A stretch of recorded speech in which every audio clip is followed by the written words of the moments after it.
Bismillah. Innal hamdalillah nahmaduhu wa nasta'inuhu wa nastaghfiruh wa na'udzu billahi min shururi anfusina wa sayyiati a'malina. Man yahdihillahu fala mudilla lahu wa man yudlil fala hadiya lahu. Asyhadu an la ilaha illallah wa asyhadu anna Muhammadan abduhu wa rasuluh. Allahumma salli wa sallim wa barik ala nabiyyina Muhammad wa ala alihi wa sahbihi wa man ittaba'a bihudahu ila yaumil qiyamah. Wa ba'd. Hadirin jamaah sekalian yang saya hormati, pada pertemuan yang sebelumnya kita membahas surat Az-Zumar ayat 43 sampai 44. Amittakhadhu min dunillahi syufa'a, bahkan mereka menjadikan selain Allah subhanahu wa ta'ala sebagai perantara ataupun pemberi syafaat di antara mereka.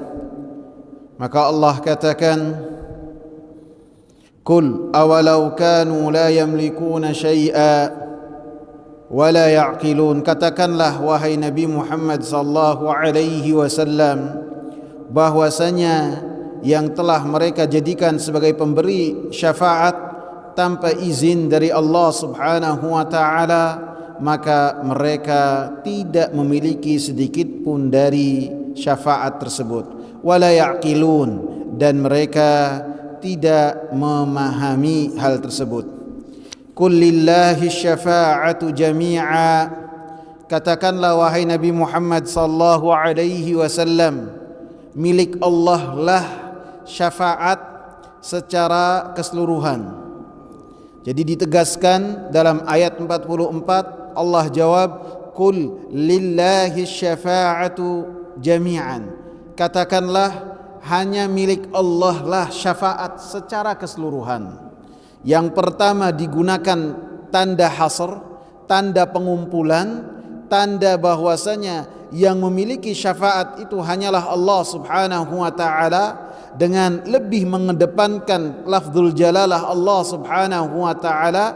Kemudian setelahnya Allah subhanahu wa ta'ala tegaskan jami'an, semua syafaat tersebut adalah milik Allah subhanahu wa ta'ala.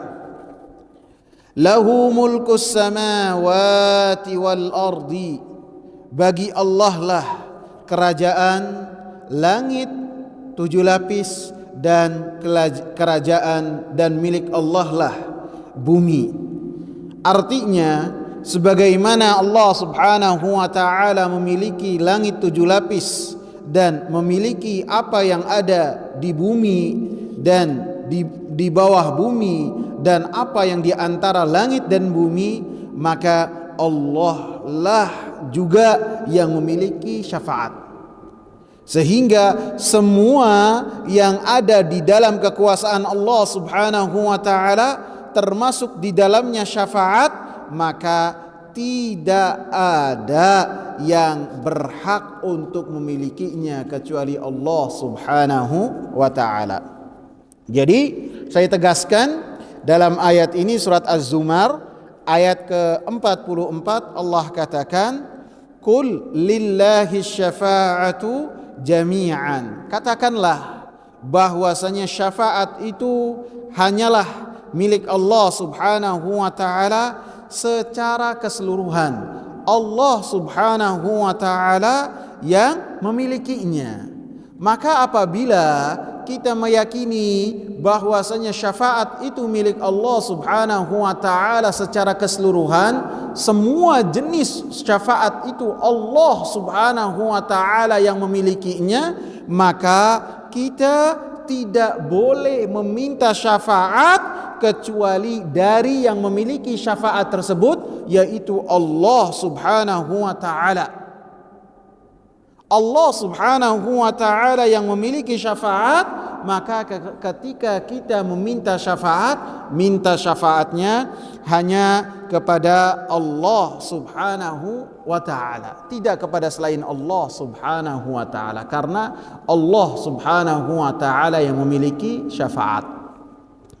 Maka sebagian orang mengatakan, kami meminta syafaat dari selain Allah subhanahu wa ta'ala karena Allah subhanahu wa ta'ala memberikan syafaat tersebut kepada para pemberi syafaat, seperti para nabi, seperti orang-orang yang beriman, seperti para malaikat. Maka kita meminta kepada mereka syafaat karena mereka telah mendapatkan syafaat dari Allah subhanahu wa ta'ala. Ini seakan-akan pernyataan demikian adalah pernyataan yang benar, akan tetapi apabila kita perhatikan dari dalil-dalil yang sudah kita bahas, maka ini adalah kerancuan dalam memahami ayat-ayat Al-Quranul Karim dan hadis-hadis dari Nabi sallallahu alaihi wasallam. Karena dalam hadis Rasulullah mengatakan syafaatil anbiya, para nabi memberikan syafaat. Kemudian dalam hadis juga wal malaikah, para malaikat pun memberikan syafaat. Kemudian wal mu'minun, dan orang-orang yang beriman memberikan syafaat juga. Apakah artinya kita bisa meminta dari mereka secara mutlak? Maka kita jawab bahwasanya ini adalah kerancuan yang harus kita benahi dalam memahami ayat-ayat dan hadis-hadis yang berkaitan dengan syafaat. Karena syafaat itu milik Allah subhanahu wa ta'ala, tidak ada yang menyertai Allah subhanahu wa ta'ala dalam syafaat. Hanyalah Allah subhanahu wa ta'ala memberikan izin kepada sebagian dari makhluknya untuk memberikan syafaat. Izin dari Allah subhanahu wa ta'ala yang Allah subhanahu wa ta'ala kehendaki di tempat-tempat tertentu bagi orang-orang yang Allah subhanahu wa ta'ala ridha, untuk mereka mendapatkan syafaat dari orang-orang yang telah Allah subhanahu wa ta'ala izinkan mereka untuk memberikan syafaat.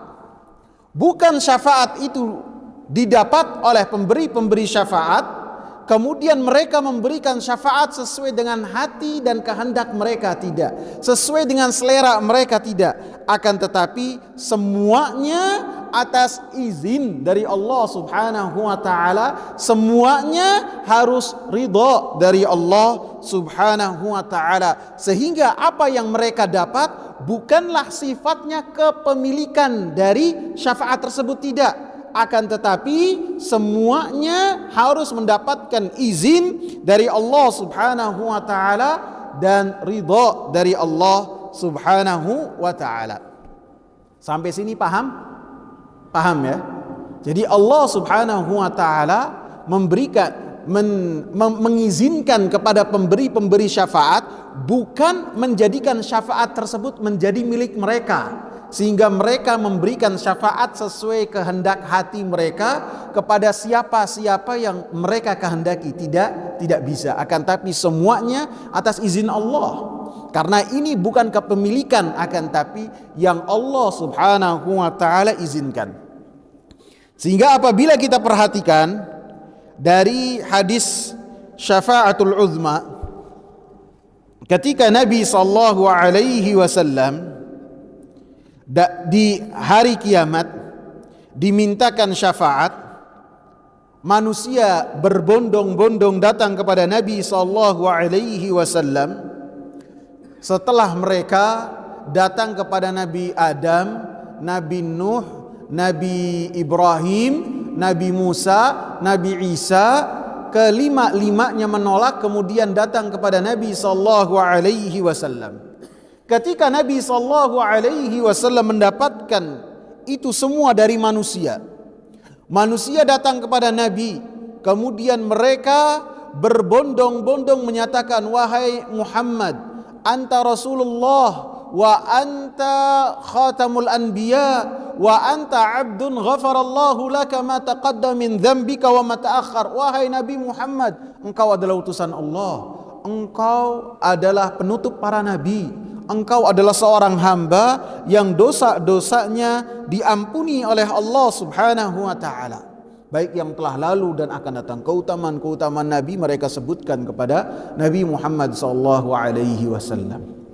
Apakah ketika Nabi sallallahu alaihi wasallam mengatakan kepada para manusia, ana laha, ini adalah bagian saya, ini adalah tugas saya, Nabi sallallahu alaihi wasallam langsung memberikan syafaat kepada para manusia, ataukah Nabi sallallahu alaihi wasallam meminta izin terlebih dahulu kepada Allah Subhanahu wa taala?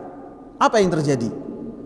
Nabi sallallahu alaihi wasallam meminta izin terlebih dahulu.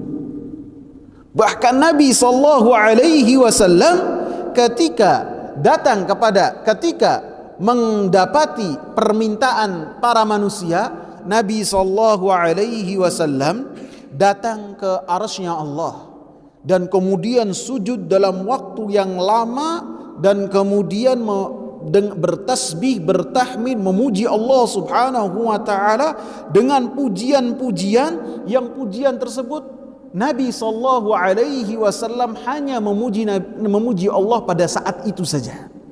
Tidak pernah dilakukan pada sebelumnya, yakni pujian-pujian dan sanjungan-sanjungan yang Allah ilhamkan kepada Nabi Muhammad sallallahu alaihi wasallam dalam sujudnya.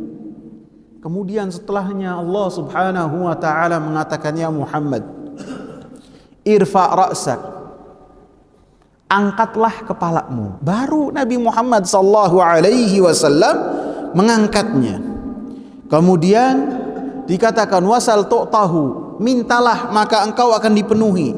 Isfa tusyaffa, mintalah, berikanlah syafaat, kata Allah Subhanahu wa taala, niscaya syafaat yang engkau berikan akan dipenuhi oleh Allah Subhanahu wa taala. Kemudian Rasulullah sallallahu alaihi wasallam meminta syafaat kepada Allah Subhanahu wa taala, sampai Allah Subhanahu wa taala memberikan jumlah yang sangat banyak dari penghuni api neraka yang Allah Subhanahu wa taala keluarkan dari api neraka dalam syafaat tersebut. Kemudian Nabi sallallahu alaihi wasallam mengulangi lagi sujudnya dengan waktu yang lama.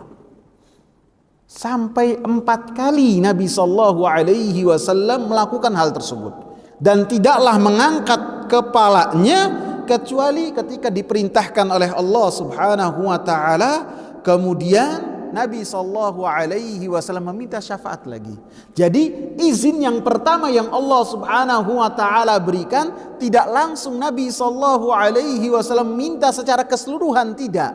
Akan tetapi ketika dipenuhi permintaan yang pertama, diberikan izin, kemudian Nabi meminta lagi dengan meminta izin lagi. Kemudian dipenuhi lagi oleh Allah, kemudian sujud lagi dalam waktu yang lama, kemudian diizinkan lagi oleh Allah Subhanahu wa taala, kemudian diminta lagi, kemudian diizinkan oleh Allah Subhanahu wa taala sebanyak 4 kali beliau lakukan. Ini menunjukkan bahwa yang dilakukan oleh pemberi syafaat bukanlah mereka itu memiliki syafaat secara mutlak, tidak, akan tetapi syafaat itu milik Allah Subhanahu wa taala, dan Allah Subhanahu wa taala mengizinkan kepada orang-orang yang diizinkan oleh Allah Subhanahu wa taala dengan syafaat tersebut di tempat-tempat tertentu dan di bagian-bagian tertentu, sehingga Allah Subhanahu wa taala mengizinkan untuk memberikan syafaat. Tidak syafaat itu dimiliki oleh selain Allah Subhanahu wa taala. Syafaat tersebut hanya milik Allah Subhanahu wa taala. Sehingga kita dapati sebagian orang ketika mereka itu datang ke kuburnya Nabi sallallahu alaihi wasallam, meminta syafaat kepada Nabi sallallahu alaihi wasallam, maka ini tidaklah benar. Allah Subhanahu wa taala memberikan syafaat kepada Nabi sallallahu alaihi wasallam dengan makna mengizinkan kepada Nabi sallallahu alaihi wasallam syafaat hanya kapan? Pada hari kiamat. Adapun ketika seseorang meminta syafaat kepada Nabi sallallahu alaihi wasallam ketika Nabi sallallahu alaihi wasallam di alam barzah, maka pada saat itu Nabi sallallahu alaihi wasallam tidak diizinkan untuk memberikan syafaat yang syafaat tersebut tidaklah terjadi kecuali atas izin Allah, dan Allah Subhanahu wa taala memberikan syafaat kepada Nabi Muhammad ketika pada hari kiamat. Adapun ketika Nabi sallallahu alaihi wasallam di alam barzah, di kuburnya, maka tidak bisa untuk mendapatkan izin dari Allah Subhanahu wa taala untuk memberikan syafaat. Paham? Paham enggak? Karena dalam ayat ini Allah katakan qul lillahi syafa'atu jami'a. Katakanlah bahwasanya syafaat tersebut hanyalah milik Allah Subhanahu wa taala, sehingga ketika kita meminta syafaat, mintanya hanya kepada Allah Subhanahu wa taala, tidak boleh kepada selain Allah Subhanahu wa taala. Kemudian ada satu permasalahan yang harus kita perhatikan, yaitu apa hukumnya meminta syafaat kepada selain Allah Subhanahu wa taala. Yaitu seperti ketika misalnya seseorang datang kepada orang yang masih hidup misalnya, karena meminta syafaat kepada selain Allah Subhanahu wa taala dalam 3 hal, dalam 3 keadaan. Yang pertama, meminta syafaat dari orang yang masih hidup, yang dia itu anggaplah seorang hamba Allah yang saleh, atau siapapun itu, ataupun Nabi sallallahu alaihi wasallam ketika masih hidup. Bolehkah seseorang meminta syafaat dari selain Allah Subhanahu wa taala? Jadi boleh tidak kita meminta syafaat dari orang yang masih hidup, yang orang tersebut adalah kita keyakini bahwasanya orang tersebut adalah orang yang soleh, akidahnya benar, di atas manhaj yang lurus misalnya. Boleh tidak kita meminta syafaat kepada orang tersebut dan orang tersebut masih hidup, berada di dekat kita? Maka ada perincian dalam jawaban hal ini.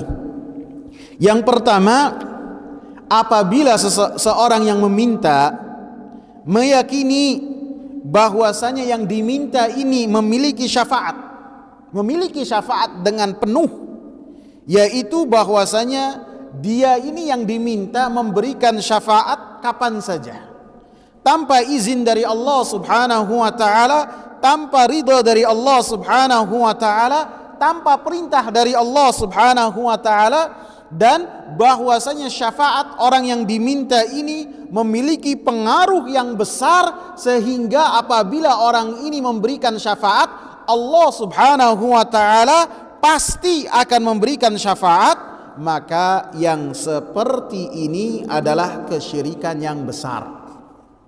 Jadi ketika meminta syafaat kepada seseorang dengan keyakinan bahwasanya orang ini hamba Allah yang saleh dan dia benar-benar memiliki syafaat, dan ketika memberikan syafaat pada hari kiamat tanpa peranan dari Allah Subhanahu wa taala sedikit pun, tanpa ikut campur urusannya dengan Allah Subhanahu wa taala, dia memberikan kepada siapa yang dia kehendaki, dan ketika memberikan tanpa perintah dan izin dari Allah.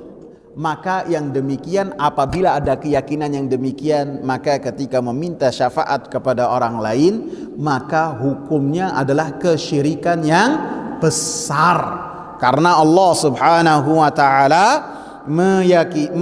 menyatakan dalam surat Az-Zumar, qul lillahi syafa'atu jami'an.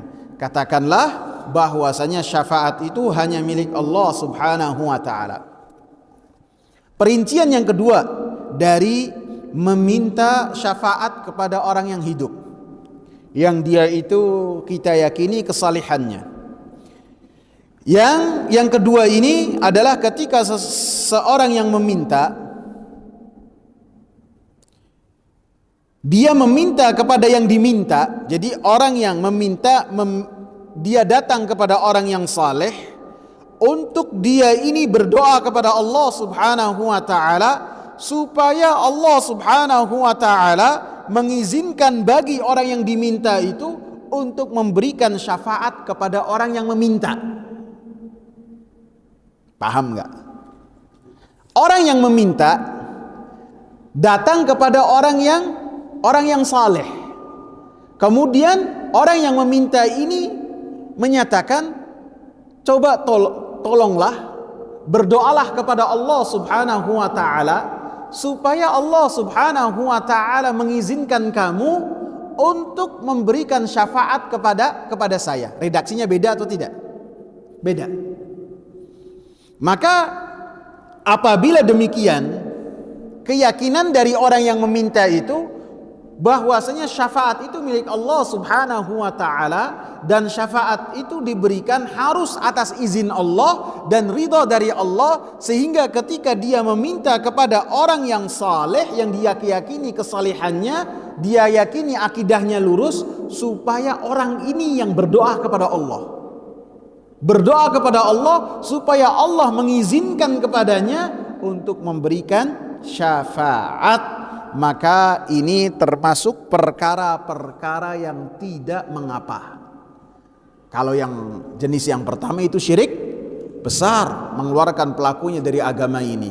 Adapun perincian yang kedua adalah tidak mengapa, karena termasuk meminta kepada orang-orang yang hidup, yang dalam perkara-perkara yang mampu ia lakukan, karena hanya berdoa kepada Allah Subhanahu wa taala. Karena orang yang memintanya tidak meyakini bahwasanya syafaat tersebut milik orang soleh yang dia minta, dan orang yang meminta ini tidak meyakini bahwasanya orang soleh ini tidaklah memberikan syafaat kapan saja dia mau, akan tetapi atas izin dari Allah Subhanahu wa taala. Dan saya tegaskan, orang ini meminta supaya orang yang diminta ini berdoa kepada Allah supaya Allah Subhanahu wa taala mengizinkan untuk dia ini mendapatkan syafaat dari orang yang diminta. Paham bedanya ya? Paham. Maka yang kedua ini boleh. Dalilnya harus ada dalilnya dong. Kita tidak boleh analisa sendiri, tidak boleh. Dalilnya disebutkan oleh Al-Imam Ahmad dalam Musnad Al-Imam Ahmad dari hadis Abi Musa Al-Asy'ari, begitu juga dari hadis Auf ibn Malik, begitu juga dari hadis Muadz ibn Jabal, bahwasanya Nabi sallallahu alaihi wasallam menyatakan, innallaha khayyarani baina an yadkhula nisfu ummati al-jannata wa baina asy-syafa'ati fakhtartu asy-syafa'ata. Sesungguhnya Allah Subhanahu wa taala memberikan pilihan kepadaku. Pilihannya apa? Antara setengah umatnya Nabi sallallahu alaihi wasallam masuk surga atau mendapatkan syafaat. Diberikan pilihan oleh Allah Subhanahu wa taala. Maka Nabi sallallahu alaihi wasallam mengatakan, fakhtartus syafa'ah, maka saya lebih memilih syafaat daripada setengah umatku masuk ke dalam surga. Maka sahabat-sahabat perawi seperti Abu Musa, seperti Auf ibn Malik, seperti Muadz ibn Jabal, mereka berkata kepada Rasulullah sallallahu alaihi wasallam dengan mengatakan, ya Rasulullah, ud'ullaha an yaj'alana mimman tashfa'a fihim.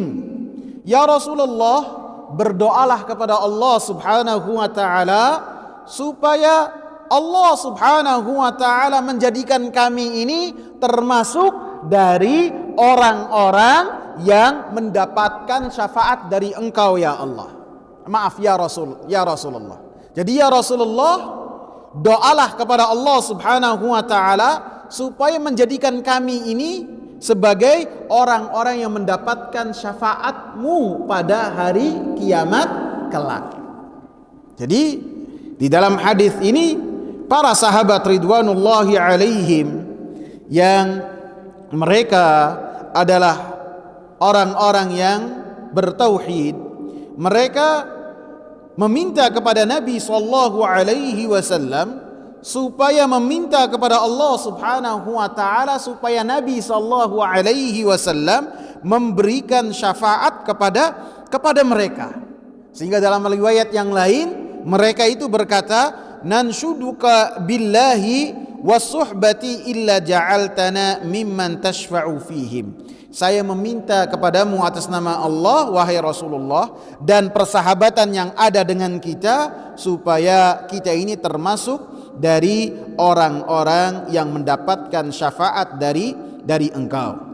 Jadi dalam hadis yang saya bawakan tadi menunjukkan para sahabat ridwanullahi alaihim mereka meyakini bahwasanya syafaat itu milik Allah Subhanahu wa taala, bukan milik Rasulullah sallallahu alaihi wasallam, sehingga ketika mereka berupaya untuk mendapatkan keistimewaan dari orang-orang yang mendapatkan syafaat dari Rasulullah sallallahu alaihi wasallam dengan redaksi, ya Rasulullah, berdoalah kepada Allah supaya Allah jadikan kami termasuk dari orang-orang yang mendapatkan syafaat dari engkau. Jadi jenis yang kedua itu boleh apabila meyakini bahwasanya syafaat itu milik Allah, dan ketika meminta syafaat bukan mengatakan saya minta syafaat darimu, tidak.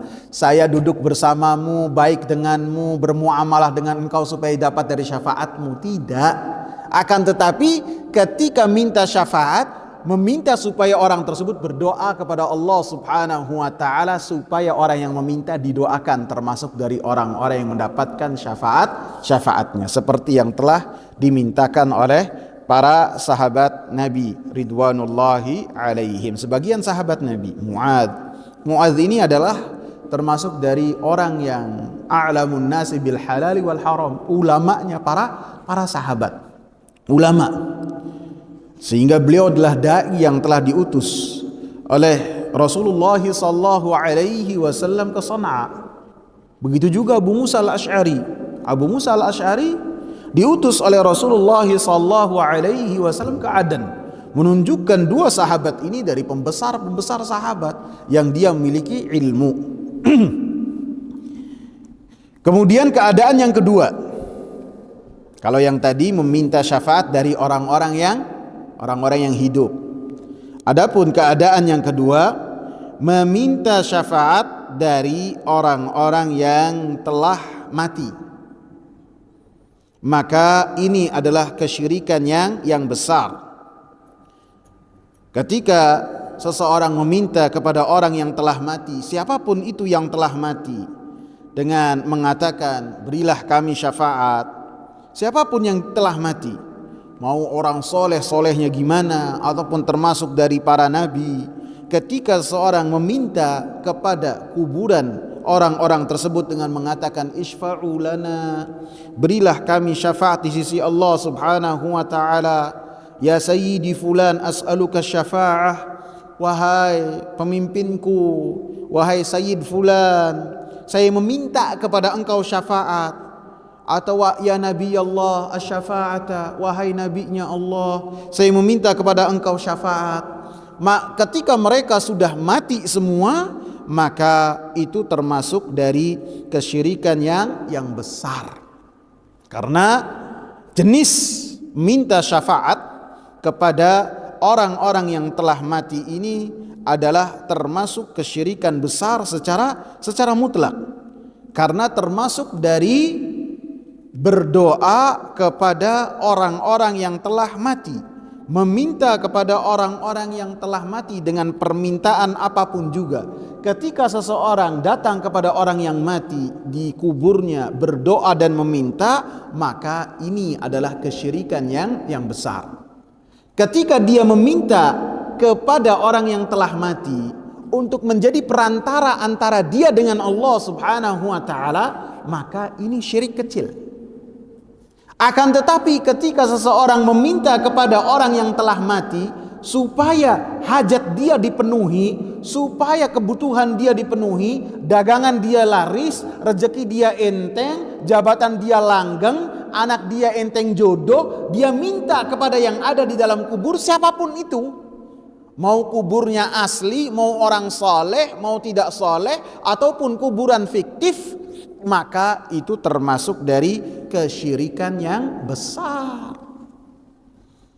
Allah Subhanahu wa taala mengatakan dalam pelajaran yang sudah kita bahas, surat Al-Ahqaf ayat 5 dan 6, "Wa man adallu mimman yad'u min dunillahi man la yastajibu lahu ila yaumil qiyamati wa hum an du'aihim ghafilun." Siapakah yang lebih sesat dari orang-orang yang berdoa kepada selain Allah Subhanahu wa taala, yang tidak akan memberikan ijabah kepadanya sampai hari kiamat, tidak akan memberikan jawaban. Wahum an du'aihim ghafilun, dan yang diseru dan yang diminta dari doa-doa dan permintaan-permintaan mereka, mereka lalai. Karena mereka lalai. Apabila mereka itu hamba-hamba Allah yang saleh, maka ketika di alam barzah mereka mendapatkan kenikmatan kubur. Kalau sudah di dalam kenikmatan kubur, mana peduli dengan orang-orang yang ada di atas dan tidak akan tahu. Sebaliknya, ketika yang dimintakan adalah orang-orang yang tidak saleh, ahli maksiat, ahli syirik, maka mereka dalam azab di dalam kubur, maka mereka lebih tidak peduli lagi karena mereka sibuk. Semuanya mereka dalam keadaan lalai. Wa idza husyiran nasu kanu lahum a'daan wa kanu bi'ibadatihim kafirin. Maka apabila dikumpulkan manusia, maka orang yang beribadah dan orang yang diibadahi pada hari kiamat kelak akan bermusuh-musuhan, akan saling menyalahkan. Siapa yang nyuruh ente beribadah kepadaku? Siapa yang menjadikan kamu menjadi tandingan untuk saling menyalahkan? Wa kanu bi'ibadatihim kafirin. Satu dengan yang lain, dengan ibadah yang dilakukan oleh selain mereka, saling mengingkari.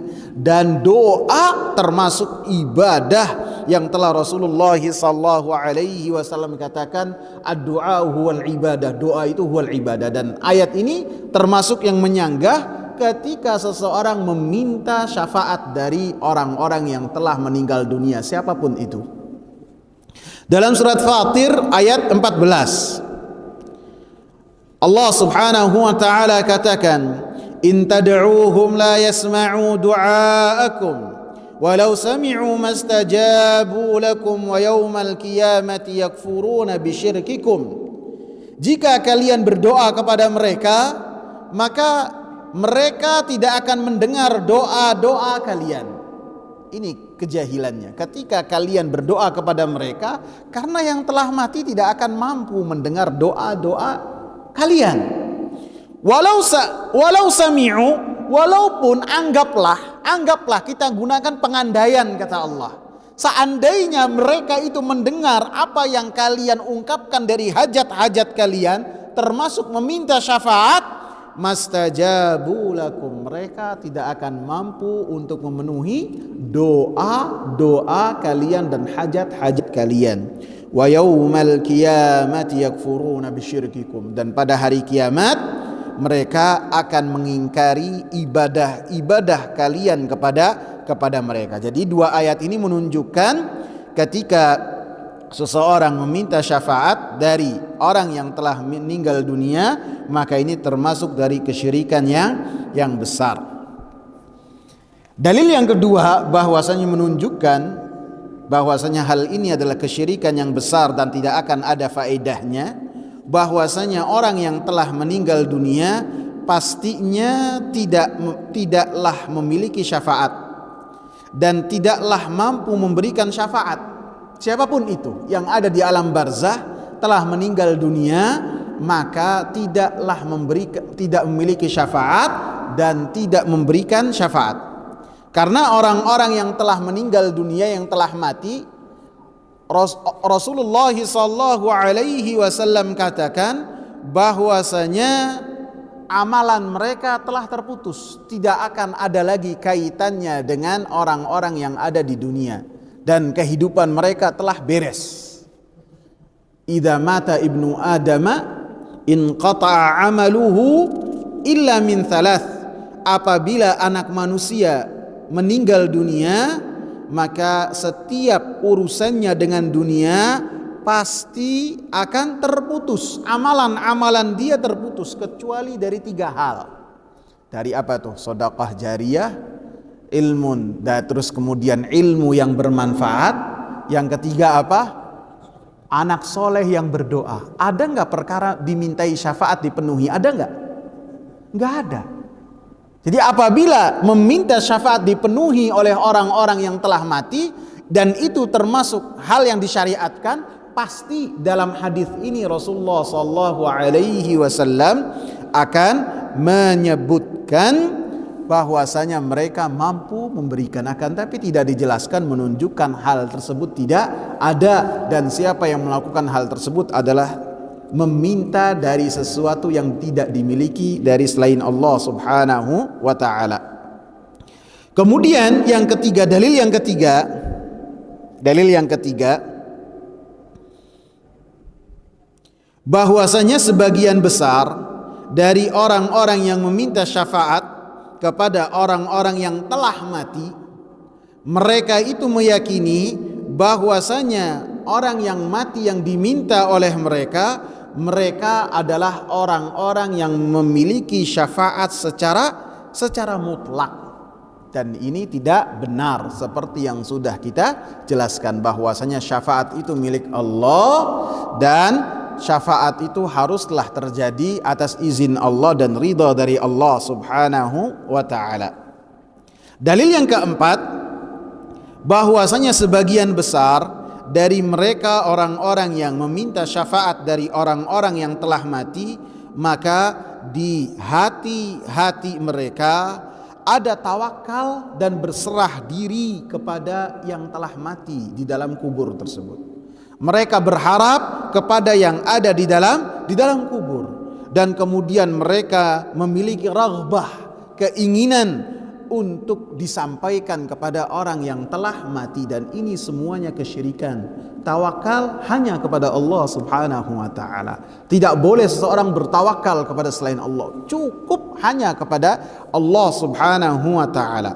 Demikian juga amalan-amalan hati, rasa takut, rasa harap, rasa raghbah, keinginan haruslah diberikan kepada Allah subhanahu wa ta'ala. Maka dengan 4 dalil ini menunjukkan bahwasanya meminta syafaat dari orang-orang yang telah mati, siapapun itu, maka termasuk kesyirikan yang besar.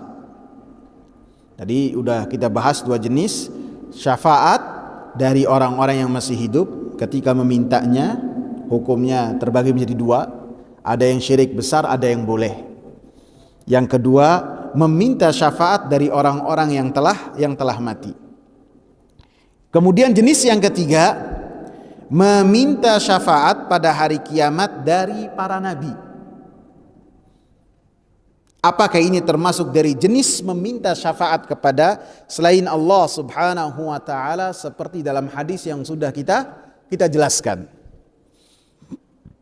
Dalam hadis yang sudah kita jelaskan bahwasanya para manusia, mereka ketika dalam keadaan kepayahan lagi kesusahan di padang mahsyar, sebagian dari mereka berkata kepada yang lainnya, marilah kita meminta syafaat kepada Allah subhanahu wa ta'ala.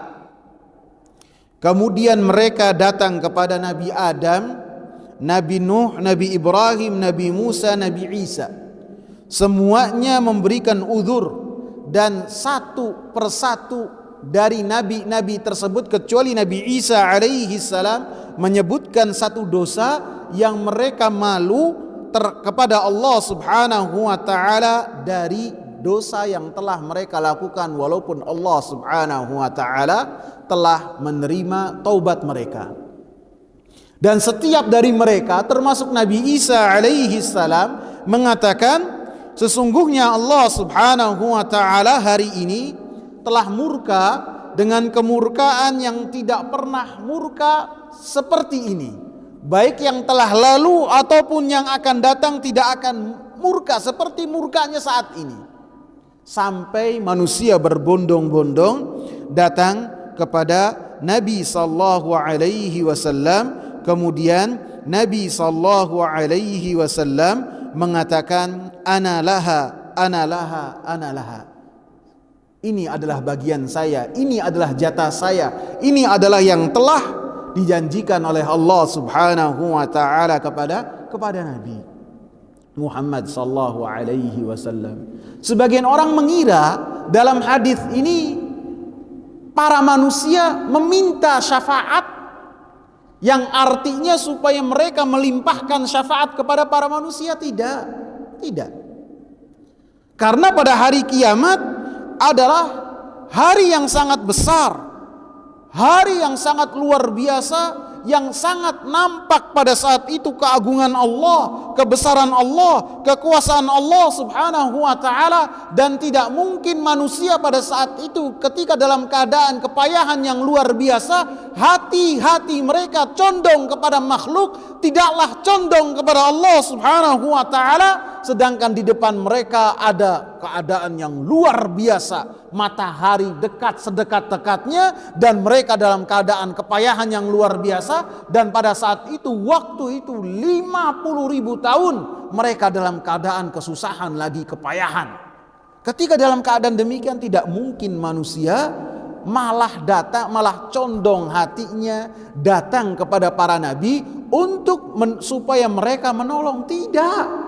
Ini kesalahan dalam memahami hadis dari Rasulullah sallallahu alaihi wasallam. Akan tetapi ketika manusia datang kepada para nabi, kemudian mereka mengatakan, ala tashfa' lana inda rabbik, tidaklah engkau memberikan syafaat untuk kami di sisi Allah subhanahu wa ta'ala. Dijabarkan oleh para ulama ketika mereka mengumpulkan hadis-hadis yang berkaitan dengan syafaat, seakan-akan mereka berkata kepada para nabi yang mereka mintakan, dari Nabi Adam sampai Nabi Muhammad sallallahu alaihi wasallam, 6 nabi ya. Nabi Adam, Nabi Nuh, Nabi Ibrahim, Nabi Musa, Nabi Isa, Nabi Muhammad. 6 nabi.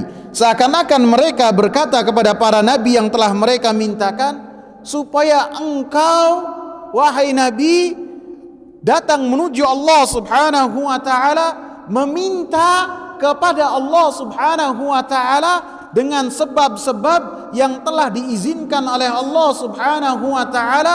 Dengannya syafaat dari Allah subhanahu wa ta'ala turun kepada kita. Bukan ketika mereka berbondong-bondong kepada para nabi supaya para nabi melimpahkan syafaat, tidak. Karena para manusia pada saat itu meyakini bahwasanya keagungan Allah subhanahu wa ta'ala sangat besar, sehingga hati-hati mereka sangatlah condong kepada Allah yang maha besar, tidak akan melirik sedikit pun kepada selain Allah subhanahu wa ta'ala. Sehingga ketika mereka meminta kepada Nabi sallallahu alaihi wasallam, meminta supaya Nabi Muhammad sallallahu alaihi wasallam melakukan sebab-sebab yang dengannya Allah subhanahu wa ta'ala memberikan izin kepada Nabi Muhammad sallallahu alaihi wasallam untuk memberikan syafaat. Tidak syafaat itu diberikan kepada, atau tidaklah syafaat itu milik Nabi Muhammad sallallahu alaihi wasallam ataupun milik selain Nabi Muhammad dari para nabi. Sehingga apabila kita perhatikan hadis-hadis yang berkaitan dengan syafaatul uzma, bismillah.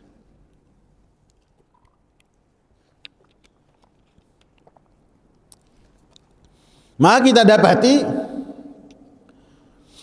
bahwasanya Nabi Muhammad sallallahu alaihi wasallam ketika mengatakan ana laha, ketika manusia datang kepada Nabi sallallahu alaihi wasallam, ini adalah bagian saya, ini adalah jatah saya, ini adalah apa yang telah dijanjikan oleh Allah kepada saya. Nabi SAW seperti yang saya sebutkan tidak langsung memberikan syafaat, tidak. Akan tapi apa? Saya ulang-ulang dari tadi. Apa? Meminta izin kepada Allah Subhanahu wa ta'ala. Dan ini adalah dari kesempurnaan penghambaan Nabi Muhammad sallallahu alaihi wasallam kepada Allah Subhanahu wa ta'ala, dan dari kesempurnaan adab yang dimiliki oleh Nabi Muhammad sallallahu alaihi wasallam. Beliau meminta izin dengan izin yang luar biasa, dan kemudian setelahnya memberikan syafaat. Kemudian memberikan apa? Melakukan muqaddimah yang sangat banyak, bukan hanya satu, 4 ataupun 3 muqaddimah yang luar biasa. Dari Rasulullah sallallahu alaihi wasallam meminta izin. Kemudian yang muqaddimah yang kedua, Rasulullah sallallahu alaihi wasallam berdiri di hadapan Allah Subhanahu wa taala ataupun di bawah arsy-Nya Allah Subhanahu wa taala. Kemudian Nabi sallallahu alaihi wasallam memuji Allah Subhanahu wa taala dengan pujian-pujian yang pujian tersebut langsung diilhamkan oleh Allah Subhanahu wa taala kepada Nabi Muhammad sallallahu alaihi wasallam pada saat itu. Tidak pernah dilakukan oleh Nabi di dunia. Dan Nabi sallallahu alaihi wasallam memuji dengan pujian-pujian yang sangat banyak. Ini muqaddimah yang kedua. Muqaddimah yang ketiga, Nabi sallallahu alaihi wasallam sujud kepada Allah Subhanahu wa taala dengan sujud yang sangat lama, dan tidaklah mengangkat sujudnya kecuali diperintah oleh Allah Subhanahu wa taala. Dan ketika sujud pun memuji Allah Subhanahu wa taala dengan pujian-pujian yang sangat banyak sekali. Memuji Allah, bertasbih, mengagungkan Allah Subhanahu wa taala. Dan kemudian beliau Nabi Muhammad sallallahu alaihi wasallam tidaklah mengangkat kepalanya kecuali setelah mendapatkan perintah dari Allah Subhanahu wa taala. Ketika Nabi mendengar, ya Muhammad, wahai Muhammad, irfa' ra'sak, angkatlah kepalamu, wasal tu'tahu, mintalah niscaya engkau akan dipenuhi, washfa' tushaffa', berilah syafaat, niscaya syafaat yang engkau berikan akan dipenuhi oleh Allah Subhanahu wa taala.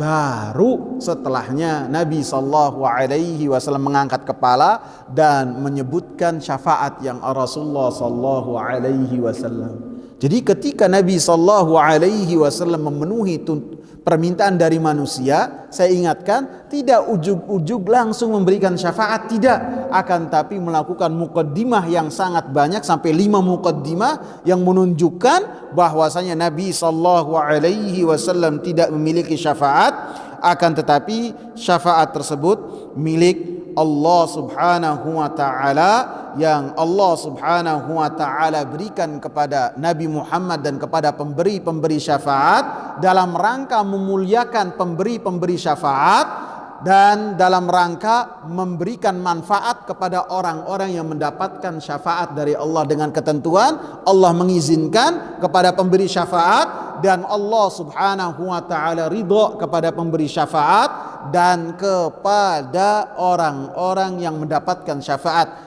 Dan ridhanya Allah, cintanya Allah tidak diberikan kecuali kepada orang-orang yang bertauhid kepada Allah Subhanahu wa taala dengan tauhid yang benar. Wallahu taala a'lam. Paham sampai sini, ikhwan? Dan ini adalah apa ya?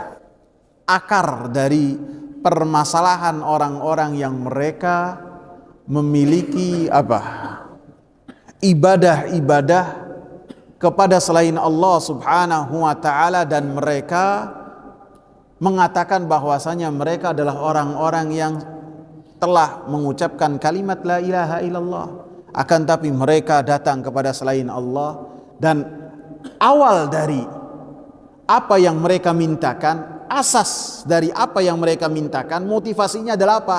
Mencari syafaat kepada selain dari Allah Subhanahu wa taala. Dan ini adalah termasuk kesyirikan yang telah dilakukan oleh orang-orang pada zaman jahiliyah. yang Nabi sallallahu alaihi wasallam memerangi mereka. Orang-orang musyrikin ketika mereka beribadah kepada selain Allah, mereka mengatakan haula'i syufa'auna indallah, yang kita jadikan ibadah, berdoa, ruku, sujud dan memberikan sesembelihan kepada sesembahan-sesembahan selain Allah, mereka itu adalah pemberi syafaat untuk kita pada hari kiamat kelak, sama seperti yang dilakukan oleh orang-orang yang ada pada zaman sekarang. Wallahu ta'ala. Silakan. Saya mau tanya, kalau yang mendapatkan syafaat itu dari umat Rasulullah keseluruhan atau ada pengecualian? Iya, ada pengecualian, artinya mereka yang hanya bertauhid saja yang mendapatkan syafaat dari Rasulullah sallallahu alaihi wasallam.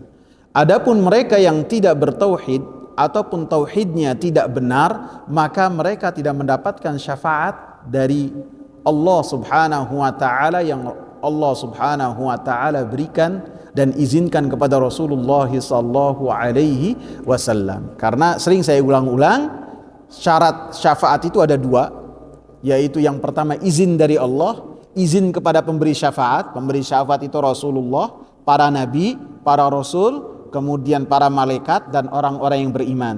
Dan yang mendapatkan syafaat pun harus mendapatkan ridho dari Allah.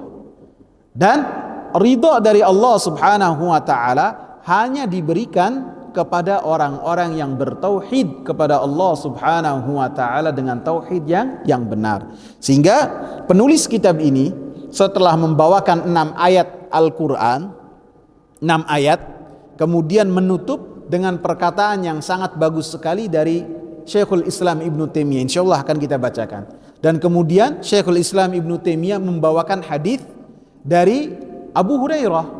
Abu Hurairah bertanya kepada Rasulullah, wahai Rasulullah, siapakah orang yang paling berbahagia dengan syafaatmu pada hari kiamat?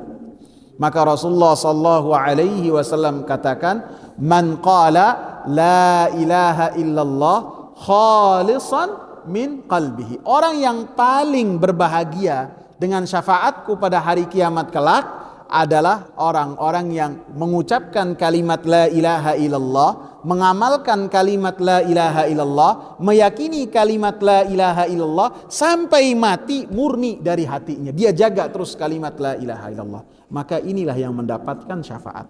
Sehingga dalam muqaddimah saya katakan atau saya nukil perkataan salah seorang ulama bahwasanya syafaat dan tauhid itu satu kesatuan, tidak bisa dipisahkan. Ketika seorang ingin mendapatkan syafaat, maka harus bertauhid kepada Allah Subhanahu wa taala dalam beribadah, harus bertauhid kepada Rasulullah sallallahu alaihi wasallam. Ketika mengikut dalam beribadah, haruslah hanyalah Rasulullah sallallahu alaihi wasallam yang ia jadikan panutan, selain Rasulullah tidak dia jadikan panutan. Gitu, paham ya? Taib, semoga bermanfaat. Subhanakallahumma bihamdika asyhadu an la ilaha illa anta astaghfiruka wa atubu ilaih. Assalamu alaikum warahmatullahi wabarakatuh.